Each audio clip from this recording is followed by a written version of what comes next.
Hola a todos, todas y todes. Mi nombre es María Verónica Moreno y yo soy jefa de mapeo de soluciones del Laboratorio de Aceleración del Programa de Naciones Unidas para el Desarrollo en Argentina.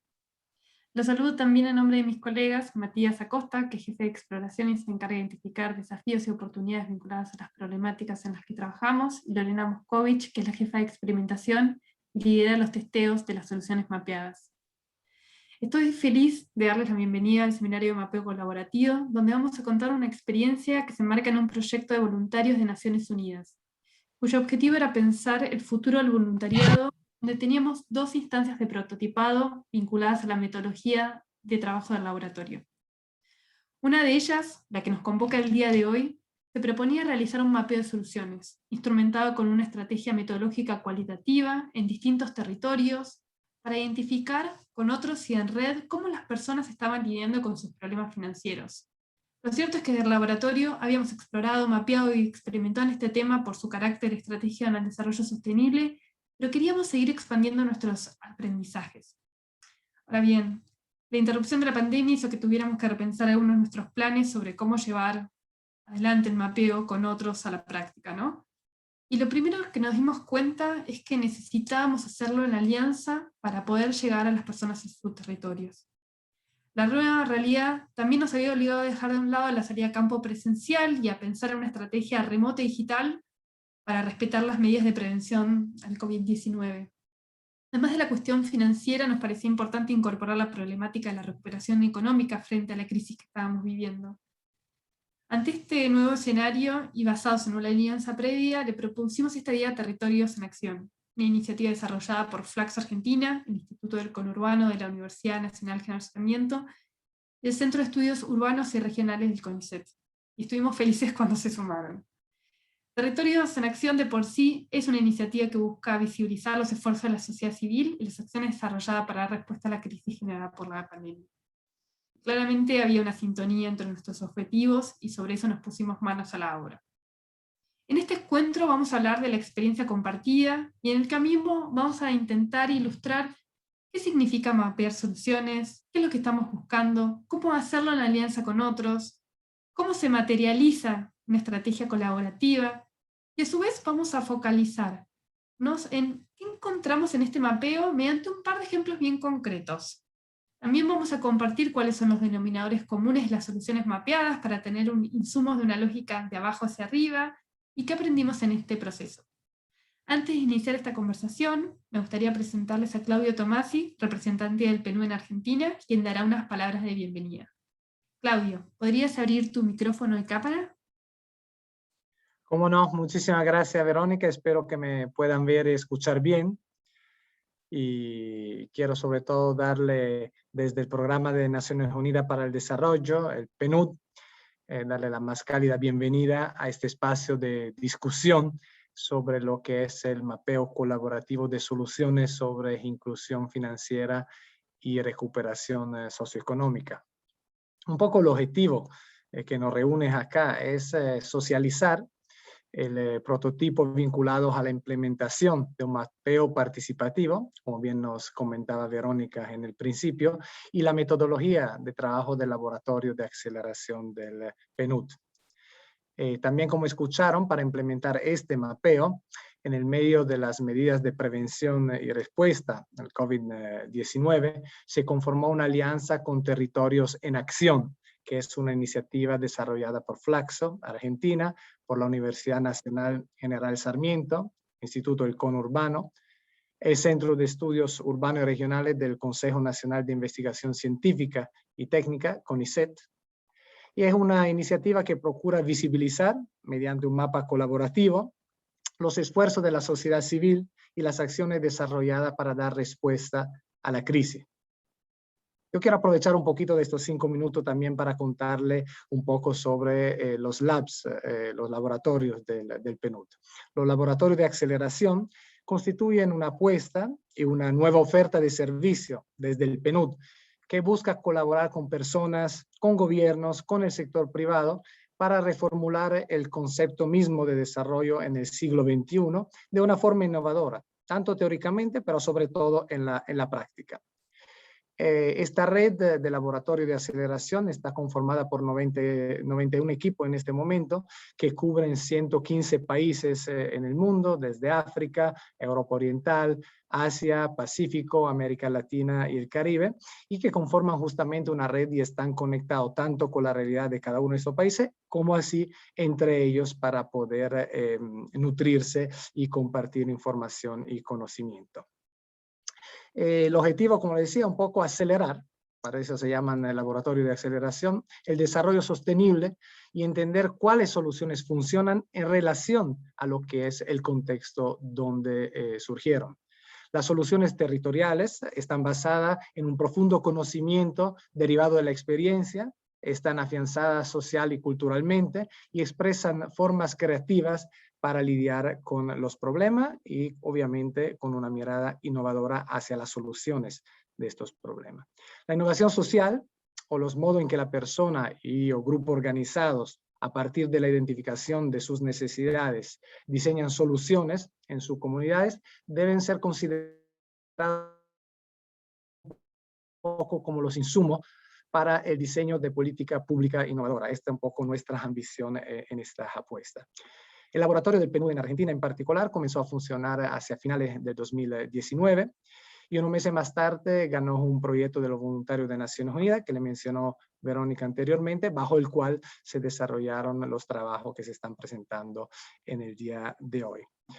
Bajo este marco se propuso realizar un relevamiento con mapeadores comunitarios, personas seleccionadas por ser posibles agentes de cambios en sus comunidades para identificar soluciones en materia de inclusión financiera y recuperación socioeconómica. Se preguntarán del por qué la inclusión financiera y la razón es porque esta impacta de forma integral y horizontal sobre varios de los objetivos de desarrollo sostenible reconocidos en la Agenda 2030, tales como la erradicación de la pobreza, el hambre cero, la parte de salud y bienestar, igualdad de género, trabajo decente, etc. Prácticamente casi la totalidad de los ODS.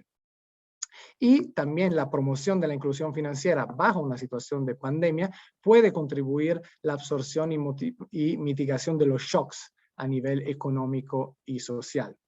Así que a través de esta alianza, y quiero acá agradecer a los socios que trabajaron duramente en este ejercicio, se llevó adelante un mapeo de soluciones que supuso un par de cosas. Primero, realizar una transferencia de conocimiento de la metodología Lab. Segundo, convocar a 10 mapeadores comunitarios en 7 diferentes provincias. Y tercero, implementar una estrategia metodológica cualitativa y remota para identificar cómo las personas afrontaban sus problemas en sus territorios. No quiero aburrirlo más con mis palabras de bienvenida porque sé que lo que viene va a ser particularmente interesante. Así que quiero darle otra vez la bienvenida en nombre del Programa de Naciones Unidas para el Desarrollo y pasarle la palabra a los colegas para que nos cuenten un poco más. Y aprovecho para desearle una sesión de trabajo fructífera. Muchas gracias. Muchas gracias por tus palabras, Claudio. Por parte de Voluntarios de Naciones Unidas nos acompaña Bart Tilkin, su Deputy Regional para América Latina y el Caribe. Bart, ¿te gustaría continuar? ¿Podrías abrir tu micrófono y cámara?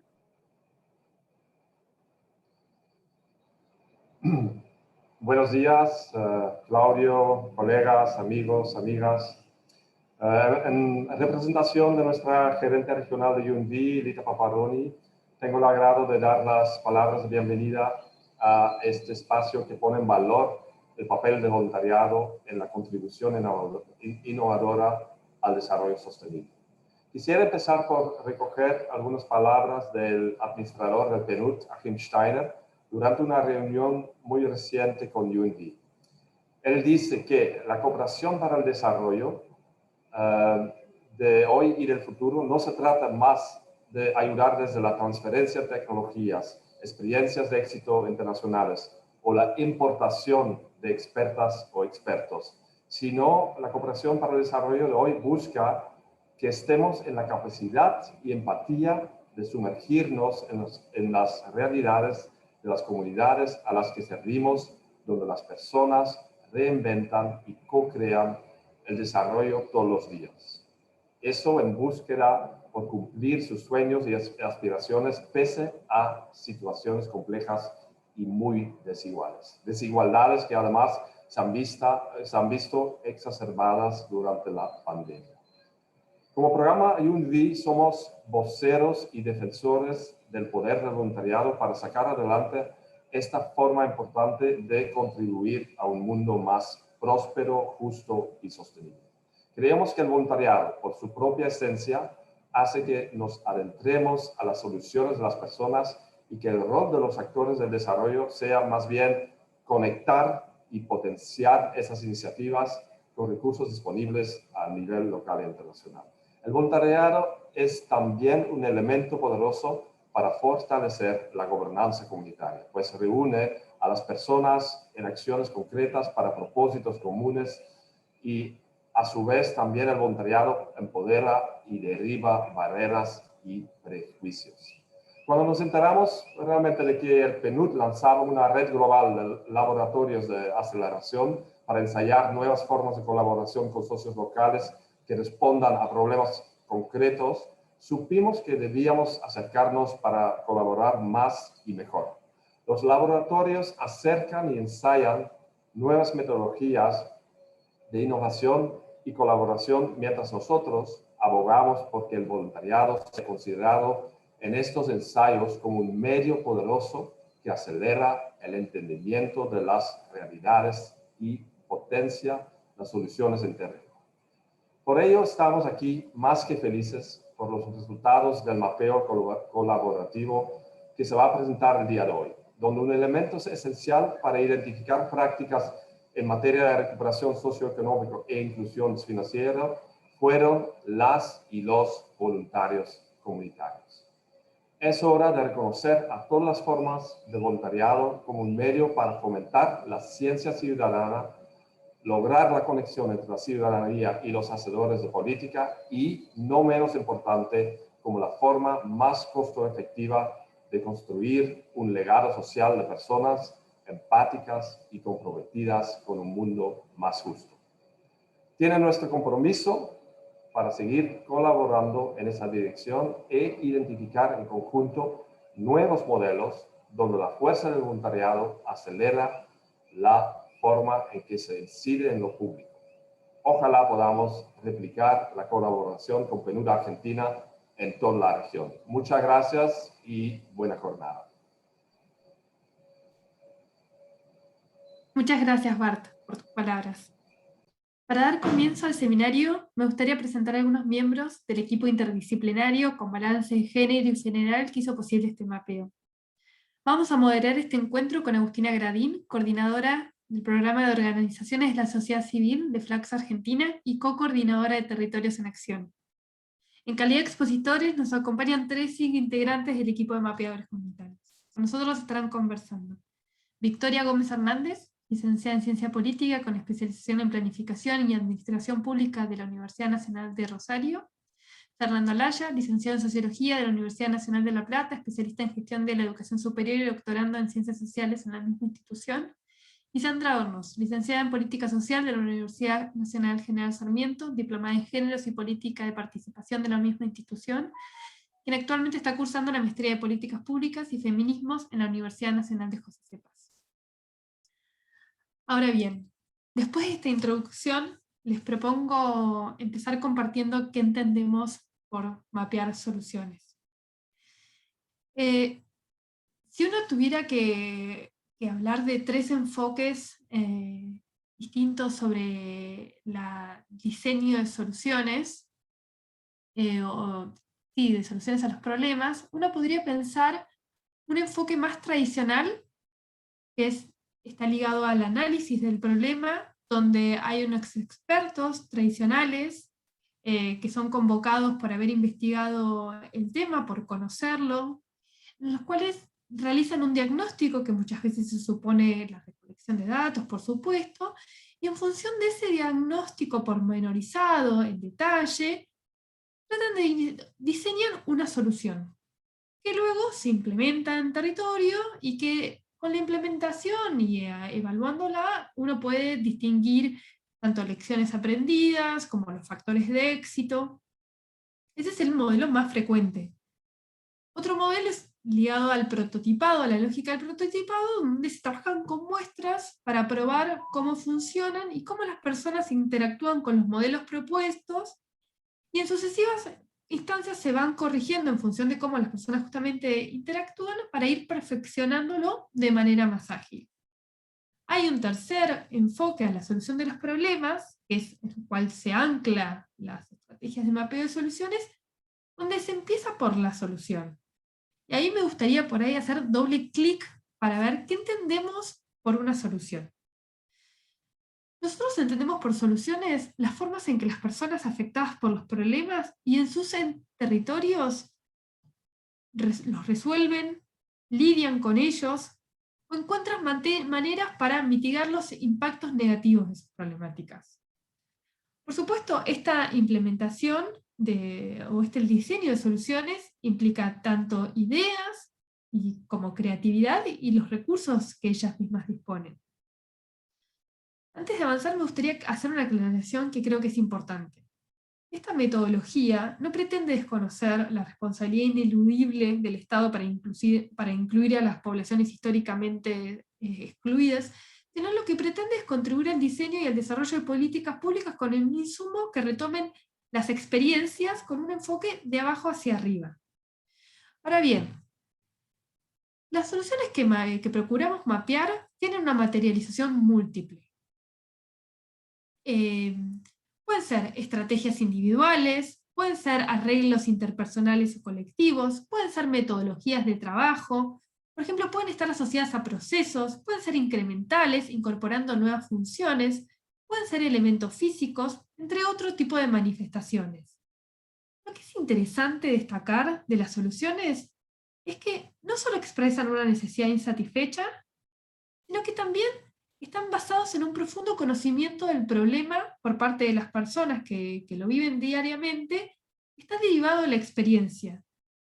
Nadie conoce mejor al problema que las personas que lo enfrentan de manera cotidiana.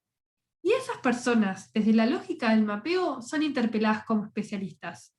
Ahora bien, las soluciones no tienen que ser únicas ni completamente originales, pero sí introducen ideas, introducen prácticas, usos en los contextos donde se van generando, cosas que antes no estaban. Tampoco las soluciones tienen que ser universales. Lo que significa una solución para un grupo social determinado no necesariamente responde a las necesidades del otro, ¿sí? Las soluciones en general también son complementarias. Por lo general, una solución no pretende sustituir a otra, sino que forma parte de un conjunto diverso de herramientas que las poblaciones cuentan para afrontar sus problemas. Lo que sí es importante para la lógica del mapeo es que las soluciones estén disponibles para que las comunidades puedan utilizarlas, para que otros puedan utilizarlas. Y lo que se va a ver justamente en este mapeo colaborativo es que en muchos casos, en distintos territorios y sin contacto entre sí, las personas llegan a soluciones similares porque tienen problemas y recursos similares. Ahí es donde nosotros tenemos que prestar atención para entender qué es lo que funciona en las poblaciones históricamente relegadas, ¿no? Entonces uno podría tomar a las soluciones en sí mismas o podría tomar algunos componentes que las conforman. Pongo algunos ejemplos de lo que aprendimos en el laboratorio en materia de inclusión financiera.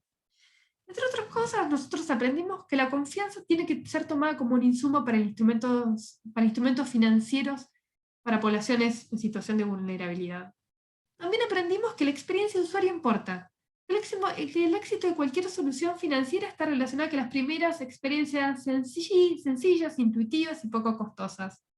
También aprendimos que los aprendizajes derivados de la práctica son más valorados por las personas que las capacitaciones teóricas, que terminan siendo internalizados y utilizados en la vida cotidiana, entre otros hallazgos.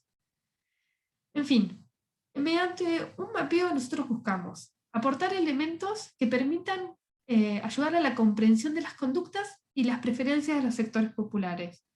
También buscamos contribuir al diseño y al desarrollo, como venimos diciendo, de políticas públicas que renueven e incorporen algunas de estas experiencias que se ponen en práctica. Y también pretendemos dar paso a la experimentación, para recolectar evidencia, para testear cómo funcionan estas soluciones, para así promover ya con mayor seguridad que las soluciones mapeadas funcionan. Beca, si podemos ir a la slide anterior, es algo que a mí me gustaría por ahí que quede manifiesto del espíritu del mapeo, es que para mapear soluciones se requiere sensibilidad, una actitud de estar alerta, una escucha activa y una apertura ante la diversidad. Porque en el fondo lo que uno trata es de cambiar el lente, ¿sí? Y en lugar de poner en foco qué está mal para tratar de corregirlo, lo que vamos a tratar de identificar es qué es lo que funciona, qué es lo que está bien, para amplificarlo, para hacerlo crecer. Entonces sí, para recapitular, y vamos a la siguiente, ¿qué nos permite mapear soluciones? Mapear soluciones nos permite favorecer la comprensión de las experiencias de las personas que están afectadas por los problemas. Nos permite reconocer cuáles son los elementos que las personas valoran de las soluciones que ellas mismas encuentran. Nos permite encontrar y buscar patrones, cuáles son las regularidades que se repiten en las soluciones, para así abstraer las soluciones en particular y pensar en los componentes. Nos permiten identificar usuarios líderes, aquellos que por intuición, interés, lo que sea, son capaces de resolver un problema y pueden ser seguidos por otros. Nos permite pensar hipótesis, que son la base para investigar y para experimentar. Ahora bien, no hay una única manera de mapear soluciones y depende mucho la estrategia en función del desafío que uno aborde, ¿no? Pero por lo general está muy ligado al diseño de salidas de campo, ¿no? A la posibilidad de entrevistar, observar, registrar los hallazgos que van saliendo. Por ejemplo, en este caso del mapeo colaborativo, nosotros trabajamos con una guía de entrevistas semiestructuradas y una ficha de registro de las soluciones. Obviamente también podría incluir la implementación de métodos participativos y supone claramente el compromiso con las comunidades o los grupos que uno está convocando. En fin, me imagino que si llegaron a este punto quieren saber cómo hicimos el mapeo que nos convoca. Agustina, ¿querés compartir cómo siguió esta historia? Abriendo tu micrófono y cámara. Muchísimas gracias, Verónica. Muchísimas gracias a todas, a todos y a todes. Desde Territorios en Acción fue una experiencia muy interesante haber compartido junto con el Colab este mapeo de soluciones innovadoras. ¿Cómo lo hicimos? Es una gran pregunta pensando el contexto de pandemia y como señalaba Verónica, pensar un trabajo de campo remoto y virtual fue un desafío para quienes estamos acostumbrados a realizar este tipo de trabajos desde la experiencia presencial. Lo primero que hay que destacar fue la alianza entre el Colab y Territorios en Acción, y me gustaría contarles que Territorios en Acción, como señalaba Verónica, es una iniciativa colectiva del Instituto del Conurbano de la General Sarmiento a través de la doctora Adriana Rothman, el Centro de Estudios Urbanos y Regionales del CONICET a través de la doctora Paula Rosa y el Programa de Organizaciones de la Sociedad Civil del Área de Estudio de Políticas Públicas de Flaxo Argentina a través de mi persona, pero que nos acompaña en un equipo de 15, 14 integrantes de estas instituciones, y a su vez Territorios en Acción está compuesto por una red de instituciones y organizaciones adherentes que colaboran con la iniciativa y que fue lo que nos permitió poder encarar este desafío de pensar un mapeo de soluciones a nivel nacional,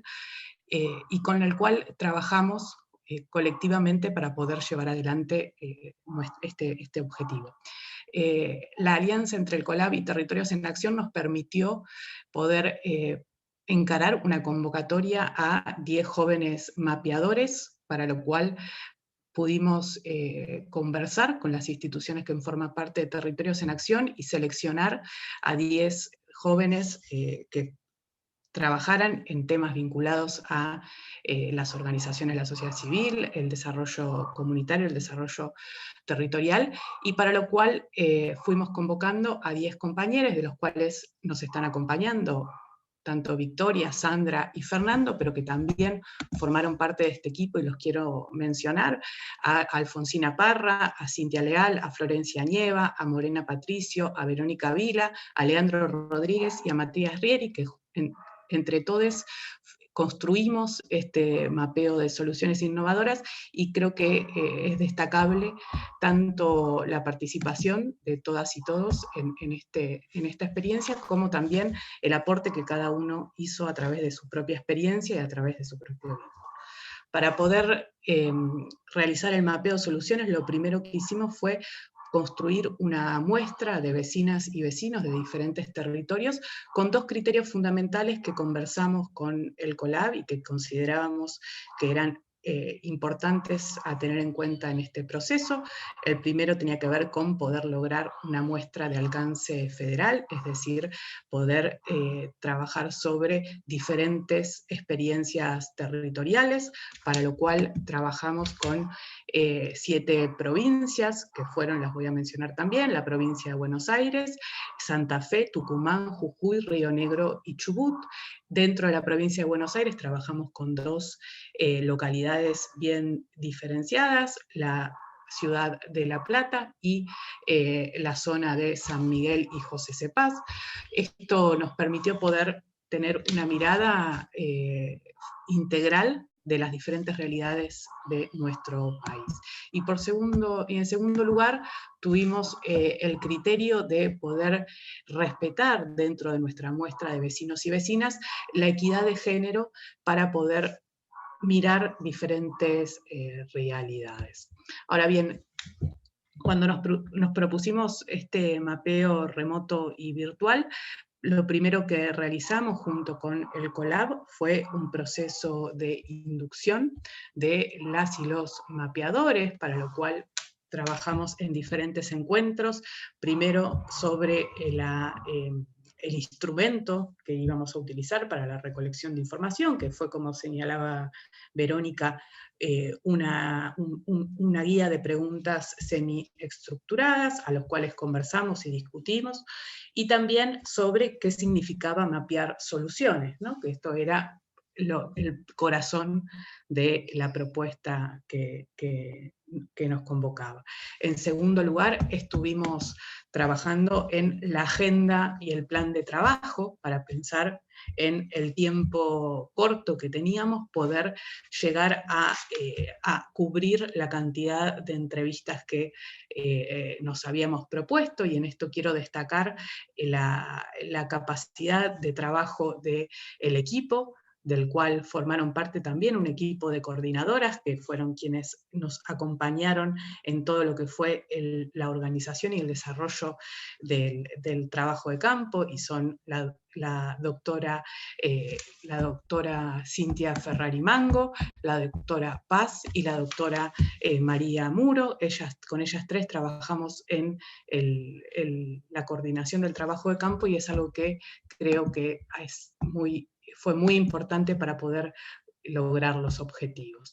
Luego realizamos las entrevistas, y aquí el desafío era realizar las entrevistas de una manera remota, a través de videoconferencia, y aquí nos encontramos con el desafío de poder llegar a aquellos vecinos y vecinas que no tenían conectividad, o que quizás la conectividad tenía ciertas limitaciones, para lo cual se utilizaron diferentes instrumentos a través de las plataformas de videoconferencias más utilizadas, a través de la videollamada de WhatsApp o a través de la llamada telefónica tradicional. Lo importante era poder llevar adelante estas entrevistas, y que la experiencia nos demostró que tienen una riqueza muy interesante, aún sin la presencialidad y el intercambio que esto genera. En un segundo momento pudimos, a partir de estas entrevistas, cada mapeador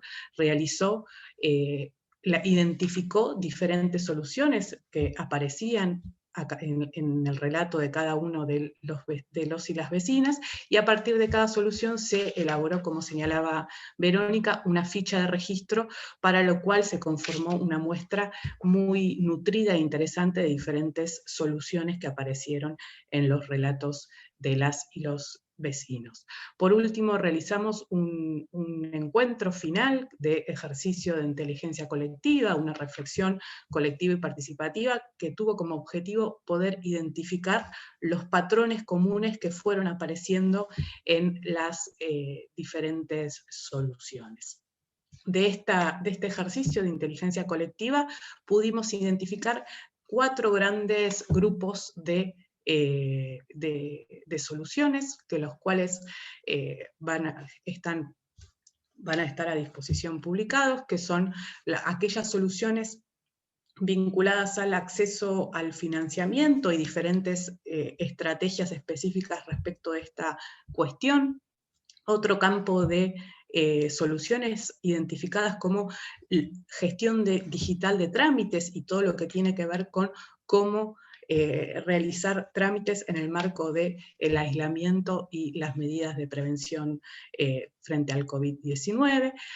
Otro campo de soluciones vinculadas a la reconversión productiva hacia la producción de alimentos y diferentes estrategias en este sentido. Y por último, todo un campo de solución vinculada a las formas de comercialización en situaciones de no presencialidad.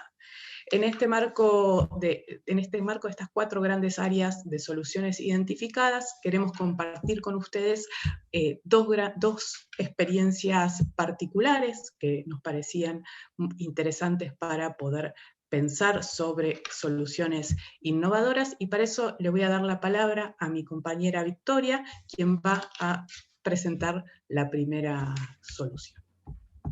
Gracias, Agus.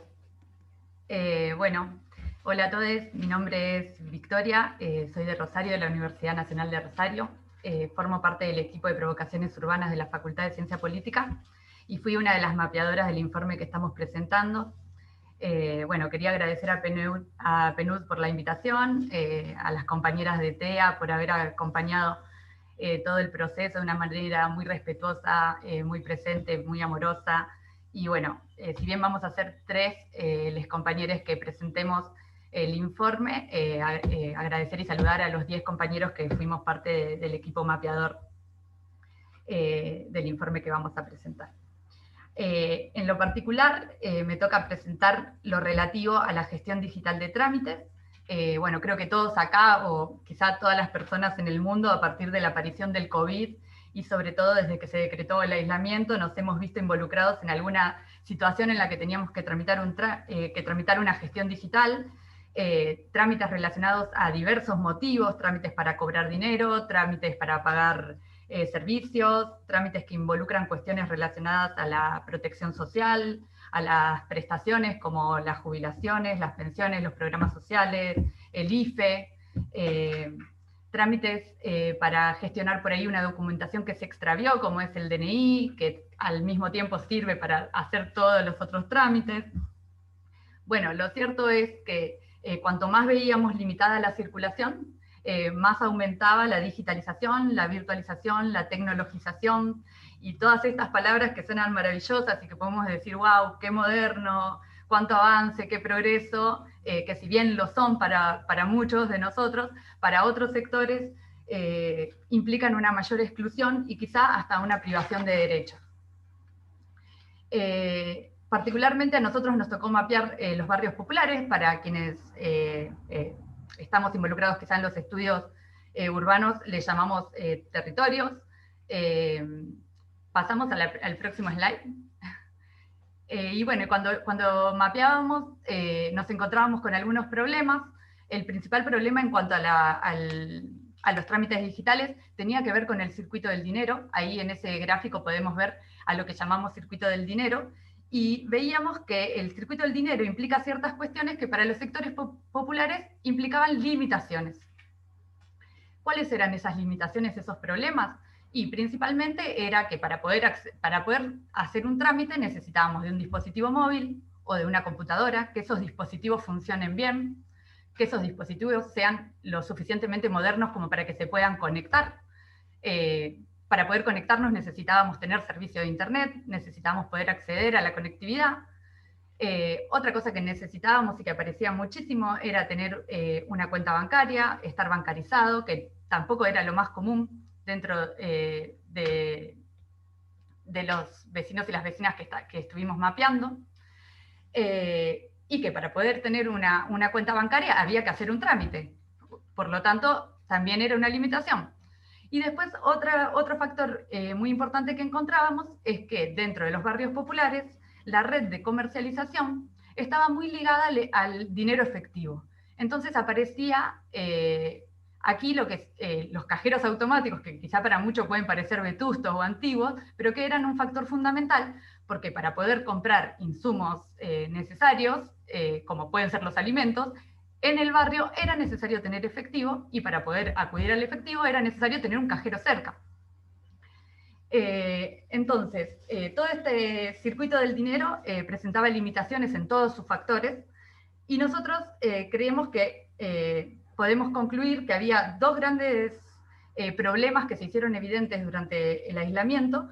Uno son las grandes dificultades para responder y principalmente para conocer cuáles eran los problemas que había en los territorios y en los barrios populares.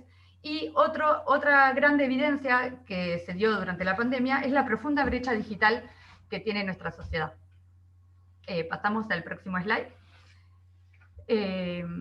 Bueno, el objetivo, como decían Agus y Vero, era un poco poder mapear, relevar, encontrar aquellas soluciones que se daban los vecinos y las vecinas para responder a estos problemas. Y algunas de las que encontramos fueron principalmente un asesoramiento digital, un asesoramiento que era llevado adelante por vecinos y por vecinas que acompañaban a otros vecinos y a vecinas. Estos vecinos eran, por lo general, muy conocidos en el barrio, podríamos llamarlos referentes. Eran unos pocos los que tenían acceso a un dispositivo, tenían conectividad, entonces prestaban este servicio al resto de los vecinos, algunos de manera gratuita y algunos tomaban esta posibilidad también para poder generar un ingreso y subsistir durante la cuarentena. Además de estos vecinos y vecinas, también había organizaciones sociales que se encargaban, a partir de su militancia, de incorporar el servicio, de generar los trámites para que los vecinos y las vecinas puedan acceder, bueno, justamente a esto, a poder realizar trámites digitales. Otra de las cuestiones que encontrábamos estaba relacionada a los emplazamientos. ¿Qué quiere decir los emplazamientos? Muchas viviendas particulares habían adaptado sus espacios para poder armar pequeñas oficinas para recibir a los vecinos y poder gestionar los trámites. Lo mismo sucedía con los comedores populares y con las organizaciones sociales. La mayoría de las personas que se postulaban para brindar esta ayuda eran mujeres, y notábamos que empezaban a surgir algunas figuras que se llamaban a sí mismas gestoras sociales, integradoras territoriales, y que este tipo de figuras, además de ayudar con los trámites, también tomaban otro tipo de acompañamientos. Acompañamientos en relación a violencia de género, acompañamientos en relación a algún trámite que haya que hacer con respecto a la salud, vínculo directo con los centros de salud territoriales. Estas fueron todas figuras, espacios y servicios que fueron surgiendo o que nosotros fuimos encontrando en los barrios a partir de la pandemia. Como decía antes, otro gran problema era la conexión, era poder acceder a Internet, y algunas soluciones que surgían eran principalmente desde abajo. ¿Qué quiere decir esto? Que eran los comedores populares quienes, a partir de su personería jurídica o algún vínculo, podían gestionar Wi-Fi, y entonces abrían el servicio de Wi-Fi para que otros vecinos y vecinas puedan acceder al mismo y poder gestionar sus trámites. Lo mismo con las organizaciones sociales que tenían algún espacio en el barrio, y con los pocos vecinos que tenían acceso a Wi-Fi, también lo compartían con los vecinos para que puedan acceder al mismo. En Córdoba encontramos una solución que se dio desde arriba, que la llevaba adelante el ENACOM, que es el Ente Nacional de Comunicaciones, que lo que hizo fue poder generar una red comunitaria de Internet ubicando una antena en la escuela pública del barrio, que lo que hacía esa antena era abastecerse del sobrante de internet de la Universidad Nacional de Católica y distribuirla a 10 metros a la redonda, a 10 metros cuadrados a la redonda, y abasteciendo a los vecinos que estaban alrededor. Por último, encontramos algunas soluciones territoriales de los vecinos y las vecinas en relación a la transición digital. La transición digital tiene que ver con el desconocimiento del uso de herramientas digitales que había por algunos vecinos y vecinas, y se dieron algunas estrategias de alfabetización digital que eran llevadas adelante por las organizaciones sociales que estaban en el territorio y en el barrio. Entonces se daban talleres o capacitaciones a los vecinos para que aprendan a cómo tramitar los trámites fundamentales para pasar la pandemia principalmente. También encontramos y relevamos algunos procesos de formación para comerciantes. Como yo dije antes, uno de los problemas que había era que las redes comerciales de los territorios funcionaban principalmente con efectivo. Entonces encontramos algunos casos que lo que hacían es darle formación a esos comerciantes para que puedan tener más conocimiento sobre el uso de billeteras virtuales, usos de postnet, tarjetas de crédito, etc. De esa manera se podía brindar otro servicio que no esté tan ligado al uso de efectivo y los vecinos pudiesen acceder. Por último, y ya es la última plaquita, quería cerrar compartiéndoles algunas conclusiones o algunas hipótesis que surgieron de toda la información relevada. Creemos que hubo un vuelco muy marcado, muy superlativo hacia los canales digitales, y que este vuelco tan rotundo se hizo sin planificación ni previsión, sin esfuerzos abocados a la transición digital que permita reducir esa brecha digital que era el principal impedimento para poder gestionar trámites fundamentales. El aislamiento evidenció grandes dificultades para la gestión de trámites,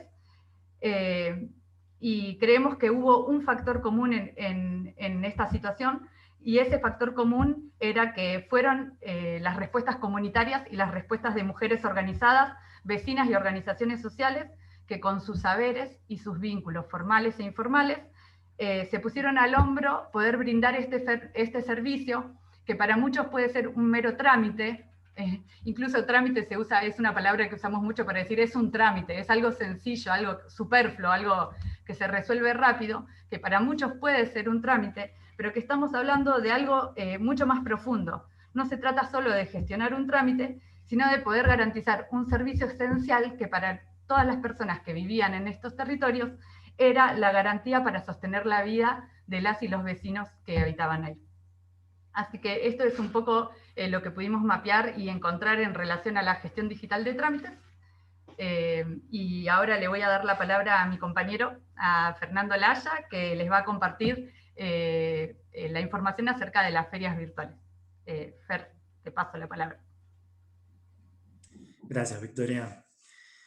Buenos días a todas y a todos. Quiero agradecer primero que nada, al PNUD y a Territorios en Acción por haberme posibilitado participar de esta experiencia tan rica, por la posibilidad de participar de este seminario. Agradecer a todas y a todos los que se han conectado para participar de este seminario también.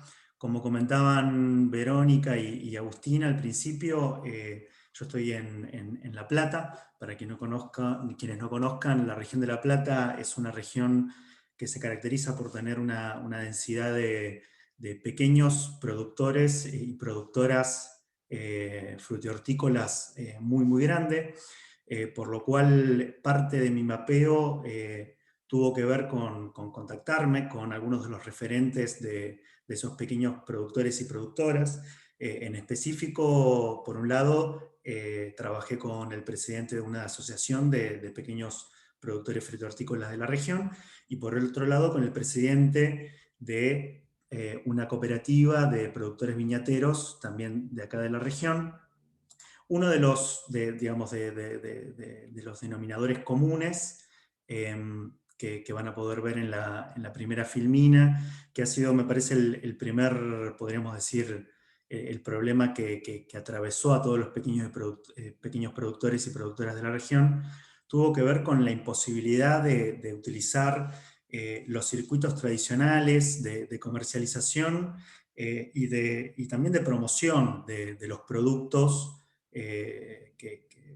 digamos, debido al aislamiento durante la pandemia. Esa fue la principal problemática frente a la cual estas asociaciones de pequeños productores se enfrentaron durante el comienzo de la pandemia, frente a la cual tomaron diversas acciones. Nosotros nos vamos a centrar en la experiencia particularmente de la cooperativa del vino de la Costa de Berisso. En la próxima filmina van a poder ver el logo de la cooperativa. Esta cooperativa, que es la cooperativa del vino de la Costa de Berisso, es una cooperativa de viñateros de la región, que es, podríamos decir, en sus características tiene que ver con muchos pequeños productores digamos, que producen en quintas familiares, en donde el nivel digamos, las características técnicas de la producción son muy bajas, es una producción muy artesanal, podríamos decir, y muy asociada a las tradiciones de Berisso, de la costa del Río de la Plata. La producción se realiza con una uva que es específica de esta región, que es la variedad Isabela. Y nos pareció que esta cooperativa, frente a esta problemática que planteábamos al principio, tuvo soluciones, digamos, que fueron bastante innovadoras y que se articularon con otras soluciones que fueron muy innovadoras en la región y que tienen que ver particularmente con lo que es la puesta en marcha de pequeñas comercializadoras de la economía popular, social y solidaria. Pero para ir en orden, creo que en esta, digamos, las acciones que fueron desarrollando tienen que ver, por un lado, frente a esto, ¿no? Frente a la imposibilidad de comercializar, por ejemplo, digamos, la cooperativa del vino de la Costa, la mayor parte de su producción la comercializaba a través de una red de pequeños comercios en la zona de La Plata, Berisso y Ensenada, que debido a las restricciones los primeros meses del año pasado cerraron totalmente, por lo cual todos sus circuitos se habían visto afectados. Esto implicó para ellos la necesidad de un despliegue de nuevos circuitos de comercialización que se centraron específicamente, por un lado, en lo que es la venta directa por internet, con reparto a domicilio, y por otro lado con la venta a través de comercializadores de la economía popular y social y solidaria, como les comentaba anteriormente. En principio lo que es venta directa por internet con reparto a domicilio, creo que es una de las acciones que en general han tomado muchos de los productores y productoras de la región, inclusive los productores frutihortícolas que estaban mucho menos acostumbrados a ese tipo de canales de comercialización. Se realizó principalmente mediante el uso de redes sociales, Facebook, WhatsApp, principalmente, y hubo todo un desarrollo de capacidades digamos, que no estaban instaladas en la cooperativa o que no eran propias de los pequeños productores, el aprender a utilizar estas redes sociales no solo con fines digamos, publicitarios o promocionales, sino con fines de venta, de comercialización, por lo cual, de alguna manera las estrategias fueron distintas a las que se realizaban antes, que tenían que ver solamente con el pago de publicidad. Se orientó más a la construcción de una red de consumidores a través y un canal directo con los consumidores, que una de las cosas que posibilitó, esto después la cadena tuvo que ver con la toma de pedidos por redes sociales y después el reparto a domicilio. Una de las cosas interesantes de la cooperativa es que armó toda una red de repartidores en la zona a partir de familiares, de conocidos, de amigos, y eso facilitó lo que es la distribución del producto. Pero una de las cosas que me pareció más interesante es que también les permitió, de alguna manera, la identificación de consumidores, la identificación de sus preferencias, Y además, a partir de esa identificación del consumidor y de sus preferencias, el diseño de productos y de estrategias de venta, digamos, innovadoras respecto, digamos, que representaron un salto cualitativo para la cooperativa, por lo cual, digamos, de alguna manera es una capacidad instalada que la cooperativa y los productores digamos, valoran en términos digamos, de que se va a mantener en el tiempo, independientemente de lo que dure la pandemia y la cuarentena, esta posibilidad de tener un contacto directo con el consumidor y un conocimiento del consumidor y el diseño a partir de eso, de su estrategia de promoción y también del diseño de sus productos.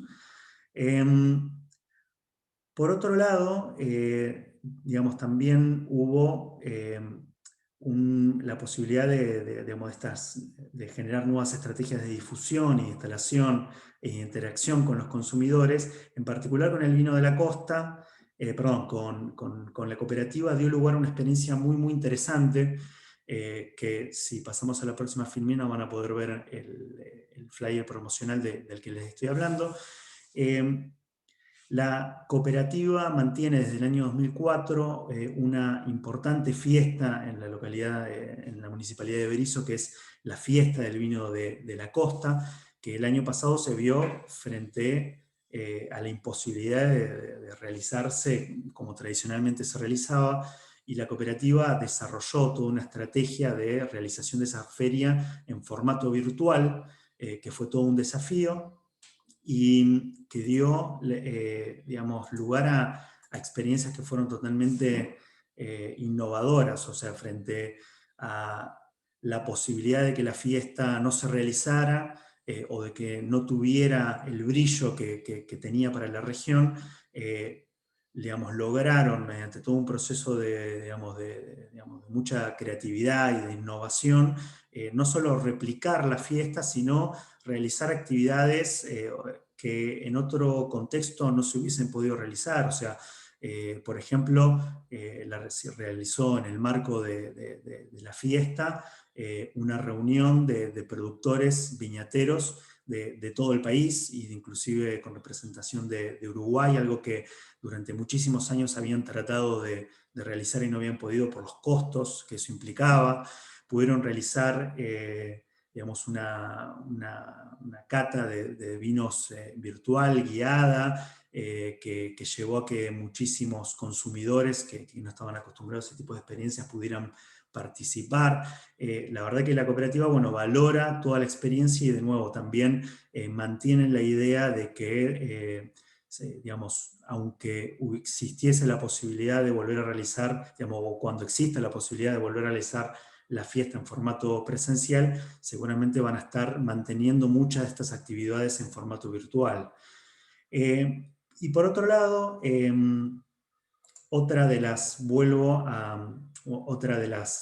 acciones que se realizaron en términos de lo que es el despliegue de nuevos circuitos de comercialización, que es el que les comentaba antes, vinculado a las comercializadoras de economía popular, social y solidaria, que es algo que tomó muchísima fuerza en la región.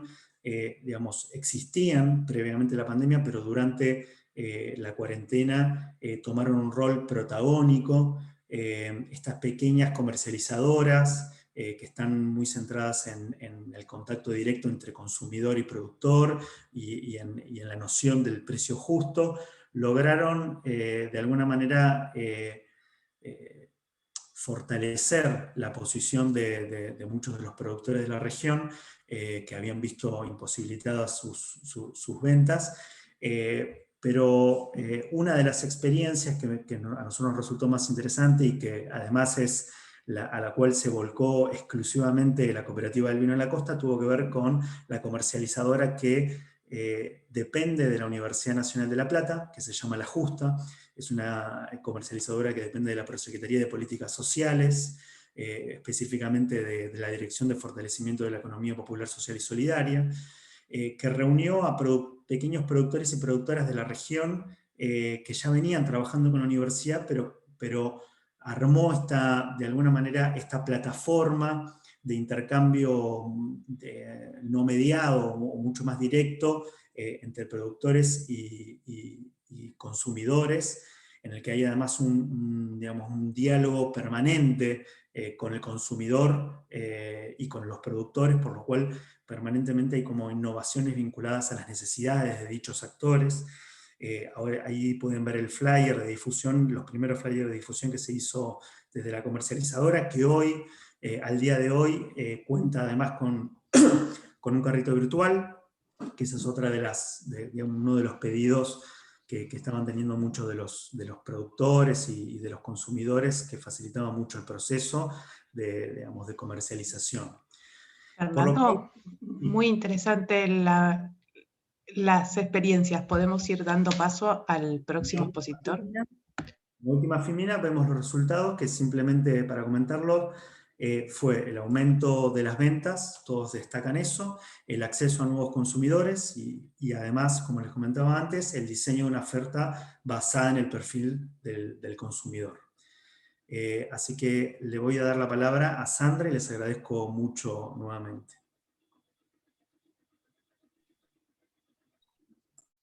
Bueno, gracias Fernando. Bueno, también gracias a todos quienes están participando. También fui parte de este equipo de mapeadores. Si bien estamos siendo 3 personas las que representamos a todo este equipo que ha trabajado, quizás es importante mencionar que fueron varios integrantes y además todas estas iniciativas, soluciones que fueron detectadas de algún modo, pero si bien, digamos, quienes fueron nuestras personas entrevistadas fueron quienes nos dieron, digamos, respuestas a lo que estábamos buscando, a partir de entender básicamente que la pandemia en sí configuraba un problema en tanto de que se profundizaban las inequidades, y por eso es que nos dirigimos y pensamos en cómo estaban resolviendo la vida las personas que tenían restringido el acceso al trabajo y el acceso a otros ámbitos donde era necesario poder dar respuesta, principalmente, digamos, en las cuestiones económicas. Y bueno, acá lo que yo les voy a traer va a ser un poco un resumen, digamos, de todo lo que fuimos trabajando, remarcar que estas iniciativas fueron recopiladas a lo largo de todo el país, por eso el carácter de este mapeo fue federal. También, digamos, tuvimos en cuenta la cuestión de respetar la equidad de género, que también estuvo mencionando un poquito Victoria, como para poder sintetizar o hacer un recorrido de todo lo que estuvimos viendo. Por un lado, digamos, queremos identificar los patrones en común que se han caracterizado en todo este mapeo. Hay una cuestión, digamos, que atravesaron, digamos, estos patrones en común y también las iniciativas que tienen que ver con el carácter comunitario, con el carácter de la importancia fundamental de la comunidad, ¿sí? Eso es una de las cosas que quizás, digamos, las pensábamos, pero que se fueron reforzando en cada una de las entrevistas que íbamos teniendo, donde además eso se transformaba no solamente un valor en tanto las respuestas y soluciones vinculadas al financiamiento o a lo económico, sino también vinculado a un contexto de pandemia, donde, bueno, nos pasan muchísimas cosas, no solamente, digamos, de garantizar que necesitamos trabajar, sino también con lo que tiene que ver con las personas, con la contención, con poder saber que hay otras personas al lado nuestro. Una de los patrones en común que estuvieron presentes tiene que ver con la masificación de la conectividad, digamos. Eso, digamos, no implica, digamos, que hubo una reducción de la brecha digital, pero sí una cuestión donde diferentes personas, a partir de su posicionamiento en relación a las redes o a la conectividad, fueron encontrando respuestas de cómo hacer. Es decir, encontrándose en un lugar donde había un punto de conexión, intercambiando dispositivos o haciendo recomendaciones, o explicando, por ejemplo, cómo se utilizan las tarjetas virtuales para compras.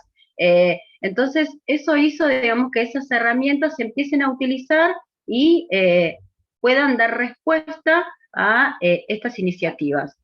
Después, en la cuestión de la dimensión de financiamiento, fue importante las políticas distributivas que se realizaron en Argentina, porque bueno, todas estas entrevistas fueron en el contexto de nuestro país, donde hubo hubo respuestas, digamos, de transferencias económicas que si bien no fueron, digamos, sustanciales o de gran valor, pero sin embargo en un momento donde hubo una gran falta de trabajo, digamos, y la imposibilidad de poder tener un salario, hubo inyección de dinero que implicó la posibilidad de gestar alguna propuesta o una iniciativa para poder dar inicio a la comercialización, ¿sí? Y a otra vez el tema de la dimensión comunitaria de estas soluciones. Una de las cosas que sucedió es que las personas, digamos, no se trasladaban, no iban de un lugar al otro como previo a la pandemia, donde en particular, por ejemplo, en los centros urbanos donde trabajamos, que tienen o están caracterizados por ser barrios populares, muchas personas necesitan mucho tiempo de traslado a sus trabajos, entre 1 hora, 2 horas, utilizando medios de transportes, y acá lo que sucedió fue el aprovechar los vínculos comunitarios en el barrio, ¿sí? Porque ahí es donde se dieron las iniciativas a nivel, digamos, de poder dar respuestas. En relación, digamos, otro punto fundamental tiene que ver con la feminización de estas iniciativas. Si bien intentamos, digamos, que haya una equidad de género, una de las cosas que apareció fundamentalmente es que las respuestas, si bien después fueron acompañadas también por varones, pero inicialmente están dadas por mujeres. Y eso tiene que ver también con la presencia de las mujeres en los barrios, digamos, donde es necesaria su participación, en tanto que son garantes del cuidado, y en el caso de que realicen tareas laborales de forma con retribución económica por fuera de sus casas, a su vez también son garantes del cuidado, como ir a la escuela, cocinar, hacer las compras. Entonces ellas son las primeras que tienen conexión con el barrio, y es por eso, digamos, que son las que van adelante frente a las respuestas de estas iniciativas. Después, otro punto a destacar fue, digamos, también la participación de no solamente iniciativas individuales, sino también de otras organizaciones que colaboraron también a estas acciones, digamos, de respuestas en tiempos de pandemia, organizaciones vinculadas a personas LGTBIQ, y la presencia de estas organizaciones también nos dio cuenta en este mapeo de otras respuestas, no solamente al financiamiento, sino a problemáticas como, por ejemplo, la atención a la violencia de género, que es una problemática que está, digamos, puesta, digamos, en escena, porque lo que sucede es que la violencia de género se produce en el ámbito doméstico, y con la presencia de la pandemia y el aislamiento, lo que se provoca es que las personas deban permanecer en sus hogares, y eso profundiza muchísimo más esta problemática. Es algo que nos pareció, digamos, importante mencionarlo, y que no debíamos de pasarlo por alto. Así que bueno, esto es lo que queremos compartirles en relación a todo este trabajo, que bueno, es mucho más, pero bueno, intentamos resumirlo en estos patrones en común para, bueno, dar cuenta de todo este trabajo que hicimos juntos. Así que bueno, muchas gracias. Muchísimas gracias, Sandra, muchísimas gracias, Fernando, muchísimas gracias, Victoria. Los invito y las invito a las panelistas a abrir sus cámaras y sus micrófonos para poder pasar a el momento de preguntas. Tenemos varias preguntas en el Q&A. Invitamos también a todos y todas las asistentes a realizar sus preguntas por este recurso. Y para comenzar, me gustaría poder transmitir una pregunta para Verónica Moreno, realizada por Soledad Vera, que pregunta: disculpen la inquietud, ¿parten de un problema y luego mapean, o elaboran el mapeo para establecer el diagnóstico? Gracias, es una excelente pregunta, y quizás yo pasé muy rápido por la metodología. Nosotros trabajamos con una metodología en la cual lo que primero hacemos es seleccionamos un problema en función a su carácter estratégico para contribuir al desarrollo sostenible, Y en ese problema que consideramos que tiene potencial, tratamos de identificar en la exploración cuáles son los desafíos y oportunidades. Entonces, ahí enfocamos en dimensiones concretas del problema, y una vez que eso surge de la exploración, que es el área que lidera uno de mis compañeros, Matías Acosta. Y después de haber hecho ese recorte, pasamos al área, a la instancia de mapear soluciones vinculadas a la problemática que hemos definido. O sea, inclusión financiera es una de las temáticas que nosotros elegimos para trabajar en nuestro ciclo de trabajo. Y después del mapeo, experimentamos.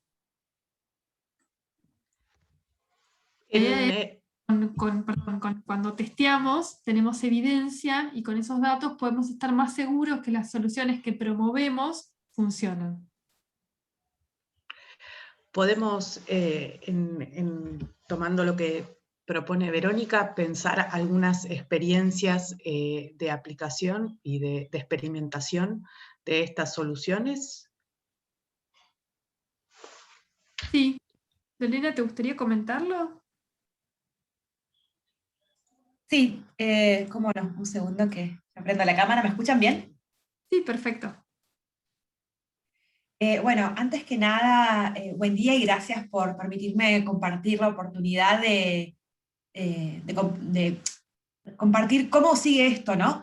Fue muy claro en todo el mapeo cómo la intermediación a nivel local de soluciones digitales fue clave en el contexto de la pandemia, y creemos que había 3 factores que explicaban el éxito de estas soluciones. Primero que nada, que era entre pares, entre personas que hablaban el mismo idioma. Segundo, que contribuía porque evitaba que las personas viajen al centro de las ciudades o de las localidades, así evitando el contagio en el marco de la pandemia. Y por último, promoviendo los mercados locales. Pensamos cómo podíamos hacer para empujar la apropiación de esta solución de modo más sistemático, y buscamos un socio, que es la Municipalidad de Concepción del Uruguay, en Entre Ríos, que puso a disposición a toda la Secretaría de Producción de una iniciativa que llamamos la Red con Voz. Le pusimos una marca, desarrollamos materiales promocionales, y hoy por hoy la Red con Voz tiene 32 comercios, y estamos experimentando, dividimos los comercios en 3 grupos, cuál puede ser la condición de posibilidad de la adopción de esta red, y si funciona y cómo funciona. A 2 de estos grupos les dimos impresoras y materiales promocionales. A uno de los grupos, además de impresoras y materiales promocionales, los ayudamos con la difusión, repartiendo cupones en los barrios con diferentes descuentos, y un tercer grupo no recibió ni impresoras ni cupones por ahora, y la idea es que los comerciantes hacen los trámites y llenan un formulario donde tratamos de conocer si los vecinos, por qué van a ese comercio, cuán lejos viven del centro, si además hacen alguna compra, y estamos evaluando los resultados. Por último, no quiero dejar de comentar que este proyecto fue presentado en el marco de un proyecto interagencial de Naciones Unidas sobre inclusión financiera y género, en alianza con la Dirección de Género del Ministerio de Economía, liderada por Mercedes de Alessandro, para que sea replicada esta red en otros municipios del país. Gracias. Muchísimas gracias, Lorena, por compartir la experiencia realizada. Tenemos más preguntas. La compañera Virginia Monallar pregunta si los datos comentados surgen de mapeo general o de entrevistas puntuales con algunos espacios o territorios, y cómo la herramienta de mapeo colaborativo aportó a la elaboración de diagnósticos y o identificación de los grupos de soluciones mencionadas. Si me permiten, voy a responder esta pregunta puntual. Creo, Virginia, que el mapeo general se realizó a través de entrevistas en profundidad, para lo cual seleccionamos 7 provincias en las cuales se realizaron un total de 40 entrevistas en profundidad a vecinos y vecinas de los territorios, de los barrios en los cuales las y los mapeadores residen y trabajan habitualmente, con el objetivo de poder construir la información a partir de la cercanía que genera ser vecinos y vecinas de los barrios, ¿no? Y de poder, a partir de ese vínculo previo, poder conversar e identificar estas soluciones. Y efectivamente creo que la herramienta de mapeo colaborativo permite elaborar diagnósticos e identificar estas soluciones. Cuando hicimos en la experiencia la identificación de soluciones fue una identificación abierta, si bien ya teníamos previamente identificado algunas problemáticas que queríamos abordar, tuvimos la apertura necesaria para poder permitir que emerjan diferentes experiencias. Luego de identificar las diversas soluciones, a partir de la reflexión colectiva pudimos identificar estos 4 grupos de soluciones, pensando o identificando los patrones comunes que aparecían en relación a esos temas, ¿sí? Pero creo que en eso el mapeo de soluciones es una herramienta muy interesante para pensar un diagnóstico, como decía Verónica, de abajo hacia arriba, ¿no? De pensarlo desde los propios territorios. Hay otra pregunta de Gastón Santi Kremer para Verónica sobre cuál es el rol del análisis de datos Big Data en la etapa de exploración y de mapeos. Para la etapa de exploración, Matías, si querés abrir micrófono y cámara y contarle mejor, nosotros voy a contar que en mapeo en general trabajamos con una lógica mucho más etnográfica que Big Data. Entonces trabajamos tratando de adentrarnos en los territorios y ver cómo las personas diseñan y crean soluciones a sus problemas. Pero Mati, si vos querés comentarlo en la exploración sería ideal. Dale. Bueno, muchas gracias por la pregunta. A ver, utilizamos distintas herramientas, digamos, como para hacer prospectiva o análisis de datos que dan lugar, digamos, a esta segmentación de las problemáticas y análisis de tendencias que luego dan lugar a mapeo de soluciones en un área concreta, ¿no? En cuanto a Big Data, hemos, digamos, utilizado algunas grandes bases de datos para hacer algunos análisis de patrones, pero todavía no lo hemos utilizado como una herramienta, digamos, de uso cotidiano. Hemos utilizado más, bueno, por ejemplo, algunas fuentes de datos no convencionales, como inclusive utilización de Open Hardware. Y en cuanto a análisis de grandes datos, lo que hemos usado por ahí es más, sí, digamos, análisis concretos de información como para encontrar ciertas problemáticas, pero no lo hemos utilizado para encontrar patrones emergentes. Para encontrar patrones emergentes hemos más analizado distintas fuentes particulares asociadas con perspectiva estratégica, sea desde mismos, digamos, documentos de perspectiva hasta algunas técnicas de escaneo de horizontes. Y particularmente, digamos, solemos trabajar más bien en ciclos de trabajo de entre 3 y 6 meses, con lo cual nosotros mismos no generamos, en la gran mayoría de los casos, grandes bases de datos propias. Pero bueno, por ejemplo, en el caso de la pandemia hemos trabajado con también con algunos equipos que analizaban estas tendencias con grandes bases de datos. Pero bueno, o sea, particularmente herramientas más concretas, por ejemplo, que hemos usado para la exploración es ruedas de futuro, escaneo de horizontes, encuestas con expertos, codificación de cierta información en ámbitos particulares, bases de datos abiertos. Ahí nos metemos un poco en grandes bases de datos, pero de nuevo no es una técnica tan convencional. Y algunos conceptos de escaneo ecosistémico y análisis de actores involucrados, tanto directa o indirectamente en las temáticas particulares que analizamos. Eso sería un resumen. Muchísimas gracias, Matías.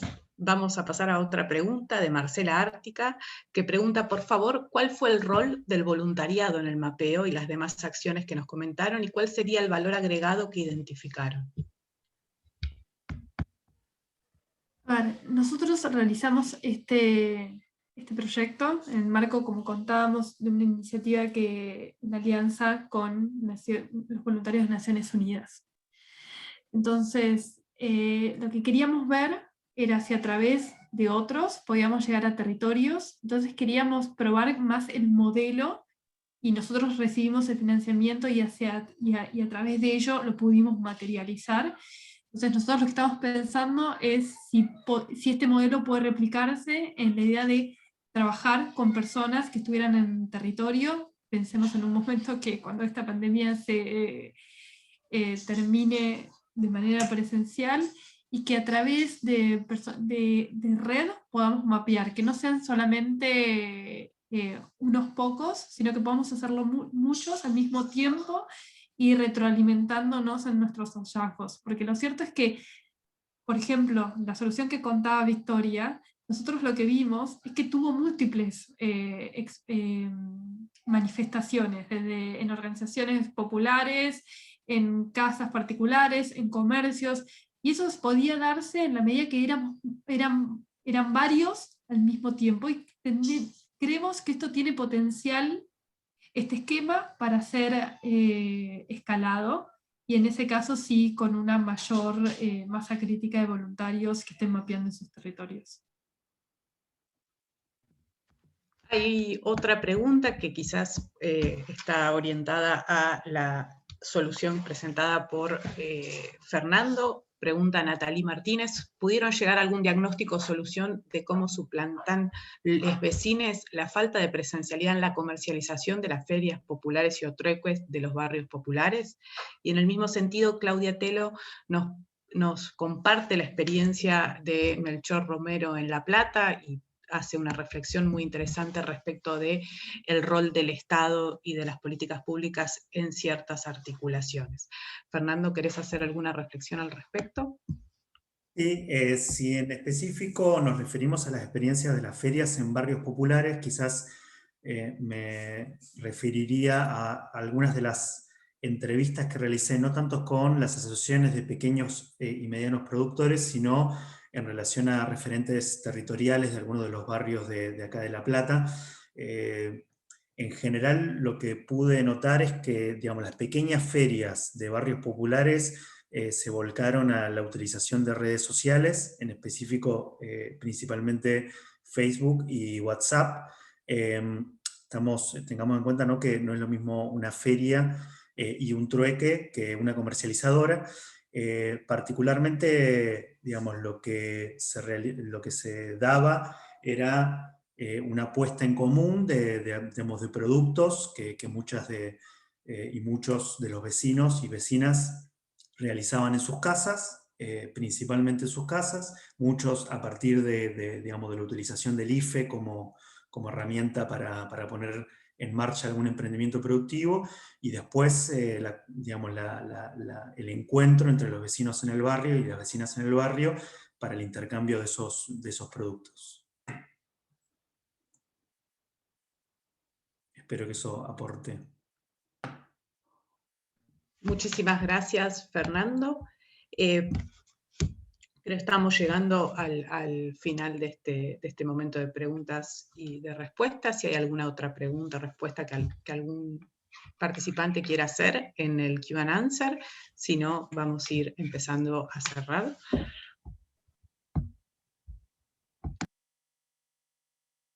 Bueno, si no hay ninguna otra, queremos cerrar el encuentro en nombre de PNUD y Territorios en Acción. Nos gustaría agradecerles a todos los y las participantes de este seminario, tanto a los asistentes como a los expositores.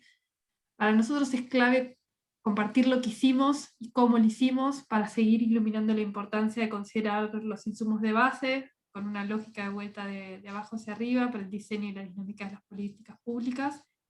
Por parte del laboratorio y en alianza con el área de género de Perú, vamos a seguir mapeando soluciones de inclusión financiera ya con una lógica de perspectiva de género en particular.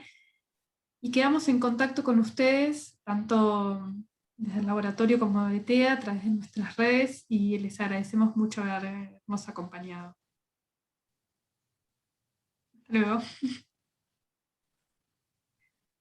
Hasta luego, adiós. Adiós. Muchísimas gracias a todos y a todas. Chao, gracias.